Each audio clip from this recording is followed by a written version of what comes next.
अनाश्रितः कर्मफलं कार्यम् अनाश्रितः कर्मफलं कार्यम् कर्म करोति यः ससन्न्यासी च योगी च नानिरग्निर्न च प्रियः यं सन्न्यासमित्युग्राहुर्योगम् यं सन्न्यासमित्युग्राहुर्योगम् तं विद्धि पाण्डव नायसन्न्यस्तसङ्कल्पो योगी भवति कश्चन योगो भवति कश्चन। श्री भगवान बोले कंटिन्यू करिए कर लेते। श्री भगवान बोले कर्मफल का आश्रय न लेकर जो कर्तव्य कर्म करता है वही सन्यासी तथा योगी है, और केवल अग्नि का त्याग करने वाला सन्यासी नहीं होता तथा केवल क्रियाओं का त्याग करने वाला योगी नहीं होता। हे अर्जुन, लोग जिसको सन्यास ऐसा कहते हैं उसी को तुम योग समझो, क्योंकि संकल्पों का त्याग के बिना मनुष्य कोई सा भी योगी नहीं हो सकता है ना। व्याख्या पढ़ो। हाँ, इसमें आप समझिए कि सन्यासी के लिए कहा जाता है तो रोटी नहीं बना सकता, चीज नहीं कर सकता। अग्नि का मतलब क्या कि सन्यासी अग्नि का सेवन नहीं कर सकता। तो उन्होंने कहा जो ऐसा करता सिर्फ वही सन्यासी नहीं है। और दूसरा क्या बोल रहे हैं कि जो क्रियाओं का त्याग कर लेता केवल वो भी केवल योगी नहीं होता। अब तो जिसको लोग सन्यास कहते हैं उसको तुम योग समझो। योग की बड़ी महिमा होता है। इसमें जो भी लोग आगे आएंगे उसमें योग और योग के बारे में बहुत सारे डिस्कशन होंगे। अब इसमें जैसे अपन आगे बढ़ते हैं, अनाश्रितः कर्मफलम न निरग्निर्जाति, तो फलेच्छा का त्याग करके कर्तव्य पालन करने वाला ही सन्यासी है और वही योग। फलेच्छा का त्याग बहुत जरूरी है। कर्म तो करेंगे, फलेच्छा का त्याग करें। अभी तो ऐसा भी कहते हैं, मैं थोड़ा सा बताऊँ आपको कि आप कोई कर्म कर रहे हो, किसी को दान दे रहे हो, कुछ दे रहे हो, तो संकल्प कर लीजिए कि इसका जो भी फल है भगवान ने आपको अर्पित करा। एकादशी व्रत आपने किया, सुबह आपने अगले दिन पारायण किया, द्वादशी के दिन, तो आपने भगवान को बोले भगवान इसका जो भी फल है आपको समर्पित करता, तो वो फल भगवान को समर्पित हो जाएगा। तो आपको सद्गुण से बाधेगा नहीं, तो सद्गुण भी मांगेंगे। ठीक है, आगे इसको थोड़ा और समझाते हैं। फलेच्छा का त्याग से हम हमेशा फल के ऊपर दृष्टि जाती है। यहाँ फलेच्छा से अर्थ है अनाश्रित होना किसी भी व्यक्ति, पदार्थ, क्रिया पर। आपको किसी पदार्थ, व्यक्ति का आश्रय जब तक है तब तक परमात्मा प्राप्त नहीं होंगे। आपको लगता है ये क्रिया से परमात्मा मिलेंगे, परमात्मा नहीं मिलते, क्योंकि हम जीव जो है परमात्मा का नित्य निरंतर अंश है। वह क्रिया पर आधारित परमात्मा को प्राप्त नहीं करता। इनका आश्रय छोड़कर सिर्फ परमात्मा का आश्रय लेने वाला ही योग करता है। सिर्फ हमारी दृष्टि कर्म फल पर नहीं, हमने दान किया कर्म फल की बात। हम कहते हैं दान की क्रिया मात्र से भी परमात्मा नहीं मिलते। भाव शुद्ध करने के लिए समस्त साधन है। यह जो बात कह रहे हैं भगवान कि मनुष्य को किसी भी उत्पत्ति विनाशशील वस्तु का, व्यक्ति का, पदार्थ का, क्रिया का आश्रय नहीं लेना। ये तो नष्ट होने वाली है। यह तो क्रिया मात्र कर रहे हैं अपने को राग मुक्त करने के लिए। भगवान की वस्तु भगवान को अर्पण कर दी, हमने राग मुक्त होना है। इस क्रिया से अनाश्रितः कर्म फलम से वहाँ तक लेके जाएं कि हम किसी भी पदार्थ, व्यक्ति का आश्रय नहीं लेंगे, क्योंकि हमारा आश्रय लेने का स्वभाव है। हमारा स्वभाव है ना, हम अपने अधिकारी का, बड़ों का आश्रय लेते हैं।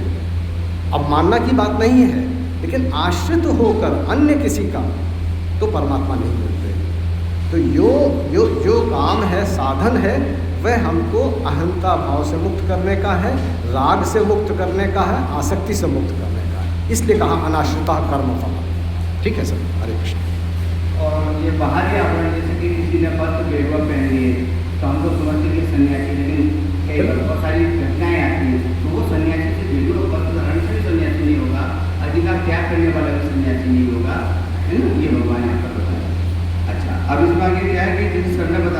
कि कर्मफल के आश्रय के बिना कर्तव्य पालन करने वाले लोग जो कर्मफल में अपना जो कर्मफल का पूरा त्याग कर देता है वो एक सन्यासी होगा आगे चल के। और कर्तव्य कर्म करता हो जो निर्लिप्त रहता है वो अभी सन्यासी है। कर्तव्य कर्म तो कर रहे हैं जो जरूरी है वो सारे कार्य कर रहे हैं, लेकिन उससे क्या है निर्लिप्त, कमल के फूल की तरह हम निर्लिप्त जल में रहते हैं लेकिन हम उसमें इन्वॉल्व नहीं। ठीक है, अच्छा। वह सन्यासी और कर्तव्य कर्मों को करते हुए जो सुखी दुखी नहीं होता अतः कर्मों की सिद्धि असिद्धि में सम रहता है वह योगी होता है। अमूल क्या होता है, हम लोगों का कोई काम अगर सिद्ध नहीं हो रहा क्या होता है, दुख होता है। हम लोग गृहस्थ लोग हैं और सिद्ध हो गया बड़ी खुशी से होते हैं, आपके घर में कोई बहुत अच्छा काम है बड़ी जोर से करें, जो योगी है उसको इसका कोई असर नहीं पड़ता।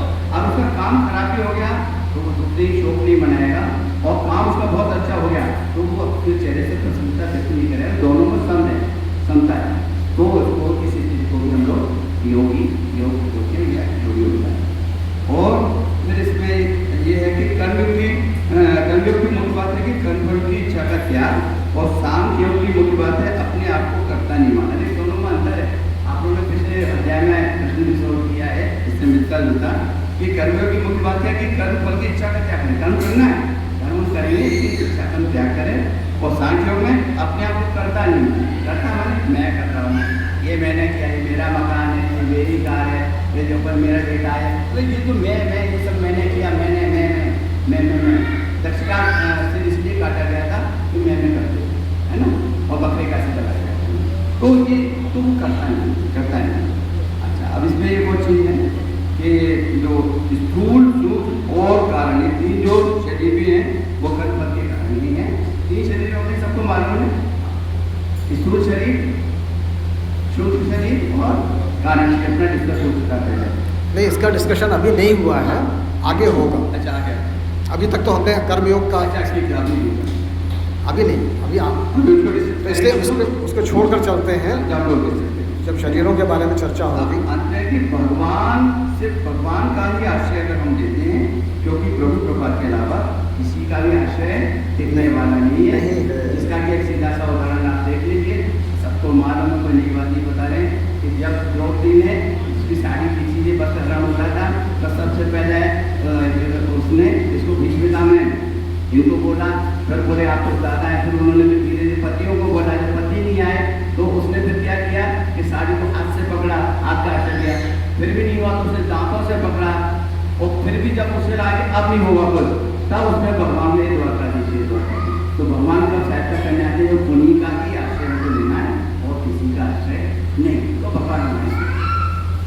अब इसमें सुनो भान कुल ये तो जाम कथ कर जोर कर, नाथ नाम तब से दुलर चढ़ सागर तरह। जामवंत जी ने हाथ जोड़कर कहा कि सूर्य कुल के ध्वजा स्वरूप गीत को बढ़ाने वाले राम सुनिए, ये नाथ सबसे बड़ा सिद्ध तो आपका नाम ही है, जिस पर चढ़कर जिसका आश्रय लेकर मनुष्य संसार रूपी समुद्र से पार हो जाते हैं।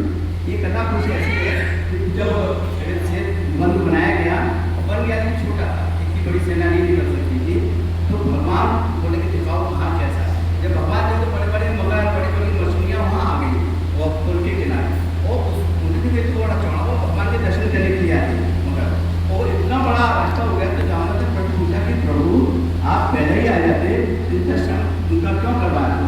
नहीं, कृपा उनकी तभी होती है जब लोग अपना परिश्रम अपना कर्म करते हैं, तो ये उसी से जुड़ा हुआ है।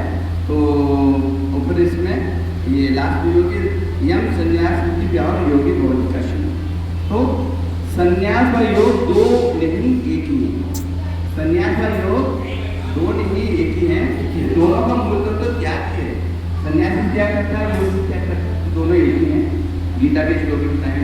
और संकल्पों के त्याग में तो दोनों एक ही है, मार्ग अलग है, दोनों का मार्ग अलग है। संन्यासी योगी तो थोड़ा सा अंतर है, मार्ग अलग है, लेकिन फल दोनों का एक ही है। आंता ममता का त्याग, आंता ममता में जिसका जो हम कहते हैं आंता ममता में करता, वो सबका त्याग दोनों में एक ही है।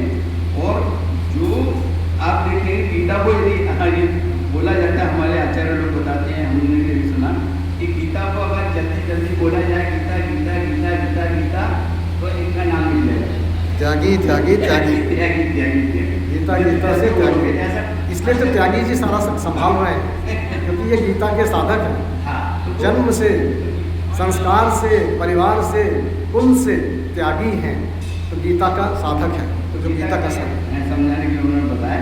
तो संकल्प मूल राग है, शरीर, संसार, व्यक्ति, पदार्थ, परिस्थितियां, आज से चुप जाना, अर्थात सुबह शक्ति राग होने का मूल कारण है। अर्थात जब तक शरीर संसार का राग है तब तक भौतिक संकल्प रहेंगे, और बिना संकल्पों के त्याग के ऐसा राग को छोड़े बिना कोई भी योगी नहीं हो सकता है। और एक राग पर मैं बता रहा हूँ कि जैसे बेटा है, राग कहाँ हो रहा है, बेटा पढ़ाई नहीं, पढ़ाई बड़ी भारी फीसें नहीं करे, हो गया सब हो गया, अब कर्तव्य पूरा कर लिया हमने, लेकिन और क्या हमारा निर्लिप्त कर्म हो जाएगा और अच्छा हो जाएगा। लेकिन अगर हम कहेंगे बेटा हमको मदद करेगा, हम उनके साथ बुढ़ापे में रहेंगे, तो फिर ये आपका कानून आसक्ति से पालने वाला हो गया, तो आपका सही काम ये नहीं हुआ, क्योंकि आपने उससे आकांक्षा करें और ये करें और ये हमको बुढ़ापे में सहारा देगा या हमारी मदद करेगा आर्थिक तौर से। और लेकिन अगर हमने अपने सिर्फ अपना पूरा जैसे करते हैं, पशु पक्षी अपने बच्चों का पालन करते हैं, हम लोग भी ऐसे कर रहे हैं, लेकिन हम आनंद का कोई इसमें मैंपन वाली भावना नहीं रखते, कोई एक्सपेक्टेशन नहीं रख रहे,